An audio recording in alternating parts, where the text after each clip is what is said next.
So Harf, congratulations, first draft done and dusted. How did you see today playing out?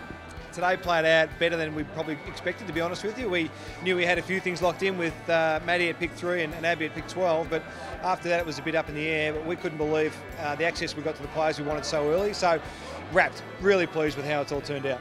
In terms of plays you're sort of targeting on the field, which particular midfield depth, what were you sort of aiming to achieve today? Well, we needed to cover some midfield depth, but inside and outside, so both roles through the midfield and some defensive power as well. We lost a bit of that in the off-season, so that was a key area for us, and Jade Van Dyke fills that role for us in that regard. So once we got that, we could have a bit of a play, and we got what we wanted after that, so we're really pleased. So talking through our draftees, Maddie number 1, what will she bring to the team next year? Maddie's a lock and load sort of player. I've heard her described as a footballer. She's a great inside talent. She's terrific on the outside, reads the play, calm, composed, mature. She's going to have a huge impact, I hope, in season 1 for her.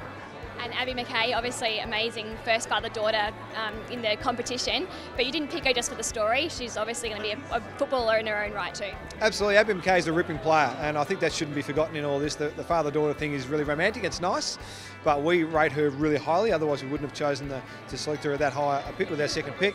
She's a real grunt player, she's clean at ground level, which is really important in the women's game. She's able to bring other players into the contest, and she's really smart around the contest too. So I've got a feeling not only is she going to have a good time, the teammates are going to have a good time with her, but we'll get a huge output from Ab. And Jade Van Dyke had an awesome year in the VFLW. What will she bring next year? Yeah, Jade's a defender, a terrific defender. She won the VFL Rising Star with Hawthorn's Best and Fairest in the VFL in their premiership year. It's a big tick. And watching her play in the back half of the year particularly, she showed me a lot of strengths, one-on-one, ground level, in the air, ability to run off and attack. She's what we needed, and we had to get her early, and we were really pleased that she was still there. And Charlotte Wilson, what kind of attributes does she possess? Charlotte's a terrific competitor, great athlete, good size and a great athlete, and I think we can mould Charlotte to be just about whatever we want from Charlotte, and that's the beauty of her. She's a really impressive young lady, a great leader of her under-18 competition, so she will bring great attitude, great commitment, great competitiveness, and I think we'll polish a little diamond there. And Jess Edwards, what can you tell us about her? Jess Edwards is great, a great story. She was Collingwood's VFL captain this year in the VFLW. A terrific athlete. Like, she will set new standards for athleticism and professionalism in the way she goes about her game. So really pleased with that. But she is a terrific team player, great leader, great competitor, wins the hard ball inside, but can certainly demolish teams on the outside as well. So she's pretty exciting, Jess. Pretty pleased to get her.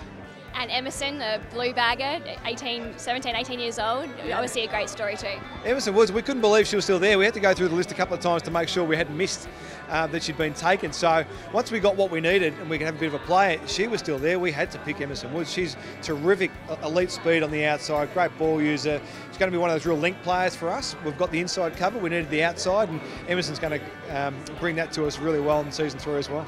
And lastly, Rhiannon Watt, former volleyballer, played for St Kilda's VFLW side this year. Adds a bit of height to the team too.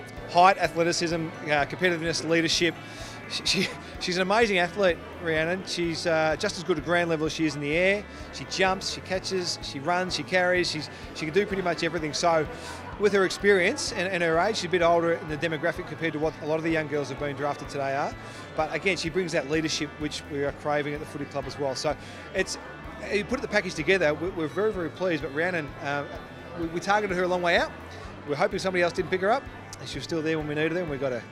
And in terms of experience, got a good mix of youth and mature players in this year's draft? Yeah, we needed to do that. You've got to live for the now a little bit with the way the AFLW is set up, but also with one eye on the future as well. So once we got the younger players in early in our first couple of picks, we were able to just have a look at the more experienced players in the draft and get values and attributes that we need off the field as well as on the field. And I think all the players we bring in certainly bring that. So we changed the dynamic of the group, the culture of the group, hopefully, and start to really build the foundations of our footy club again in season 3.